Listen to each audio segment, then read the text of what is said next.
Hello friends, नमस्ते दोस्तों। सेफुरोक्सिम एक सेकेंड जनरेशन सेफेलोस्पिरिन एंटीबायोटिक ग्रुप की दवा है जो ओरल फॉर्म में सेफुरोक्सिम एक्जेटिल नाम से बनाई जाती है। और यह सेफुरोक्सिम एक्जेटिल सेफुरोक्सिम के ही एसिटोक्सी इथाइल एस्टर के प्रोड्रग है जो ओरल फॉर्म में ही एक्टिव रहती है। इसी कारण से इसकी टेबलेट तथा ओरल सिरप दोनों पर सेफुरोक्सिम एक्जेटिल लिखा हुआ ही मिलेगा। वीडियो को लाइक करें।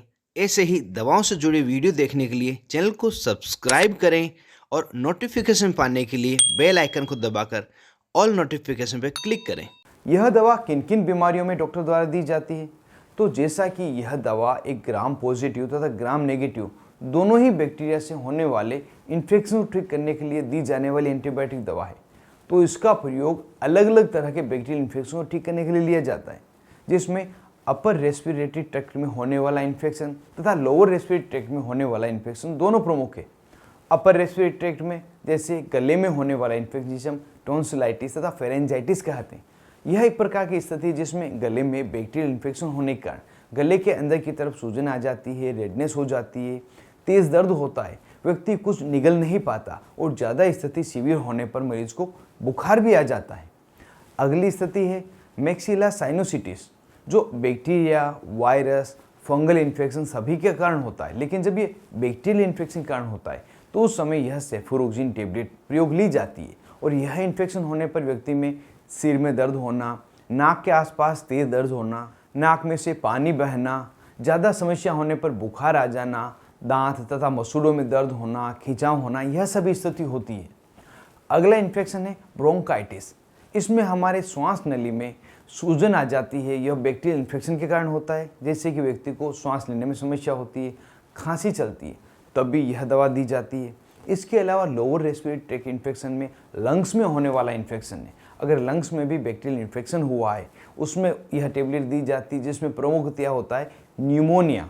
जब यह स्थिति होती है तो लंग्स में पानी भर जाता है, व्यक्ति को तेज खांसी चलती है, बुखार आता है, तब भी यह टेबलेट डॉक्टर द्वारा दी जाती है। इसके अलावा कान में होने वाला इन्फेक्शन जिसे ओटाइटिस मीडिया इन्फेक्शन कहते हैं, इस समय मिडिल एयर में इन्फेक्शन हो जाने के कारण कान में पस भर जाती है, कान में सूजन आ जाना, तेज दर्द होना, यह स्थितियाँ होती हैं, तब भी यह टेबलेट दी जाती है। किसी व्यक्ति को स्किन पर बैक्टीरियल इन्फेक्शन हो गया हो जिस कारण से स्किन पर सूजन आ जाना, रेडनेस होना, तेज दर्द होना, इस तरह की स्थिति होती है, लेकिन खुजली नहीं चलती, और यह स्थिति बैक्टीरियल इन्फेक्शन की वजह से, टिक बाइट के कारण या किसी अन्य कारण से भी हो सकती है, जिसे हम सेल्यूलाइटिस कहते हैं, तब यह दी जाती है। अगला इन्फेक्शन है यूरिनरी ट्रैक्ट इन्फेक्शन, जिसमें व्यक्ति को किडनी, ब्लैडर, यूरेटर या जननांगों में किसी भी जगह इन्फेक्शन होने के कारण पेशाब करते समय जलन होना, दर्द होना, रुक रुक कर पेशाब आना, लोअर एब्डोमिनल पेन होना, यह समस्या होती है। और यह समस्या पुरुष तथा स्त्री दोनों में किसी में भी हो सकती है, और दोनों में ही इस टेबलेट को दिया जाता है। एक और जननांगों से जुड़ी हुई बीमारी है जिसका नाम है गोनोरहोइया। यही समय जननांगों के आसपास में रेडनेस होना, तेज दर्द होना, छोटे छोटे दाने होना, महिलाओं में डिस्चार्ज आ जाना होना, इस तरह की समस्या भी होती है, तब यह दवा दी जाती है। लिफ डिजीज नाम की एक बीमारी है जिसमें शुरुआती स्थिति को ठीक करने के लिए यह दवा प्रयोग ली जाती है। और इस टेबलेट का प्रयोग ऑर्थोपेडिक डॉक्टर, जो हड्डी के डॉक्टर हैं, उनके द्वारा भी लिया जाता है जब व्यक्ति की हड्डी के जॉइंट में इन्फेक्शन हो जाए और इन्फेक्शन की वजह से सूजन आना, दर्द होना तथा रेडनेस हो जाना, इस तरह की स्थिति हो। सर्जन डॉक्टर द्वारा ऑपरेशन के बाद घाव को जल्दी भरने के लिए, टाँके को सुखाने के लिए तथा किसी एक्सीडेंट में इंजरी होने पर इंजरी को जल्दी ठीक करने के लिए भी इस टेबलेट का प्रयोग लिया जाता है।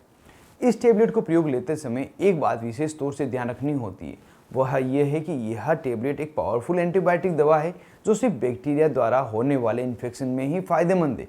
इस कारण से इसको जुकाम में तथा वायरस द्वारा होने वाले फीवर में, जिसे हम वायरल फीवर कहते हैं, नहीं दिया जाता, और अगर दे दिया जाता है तो जुकाम तथा बुखार में ज़्यादा फायदा नहीं करता है।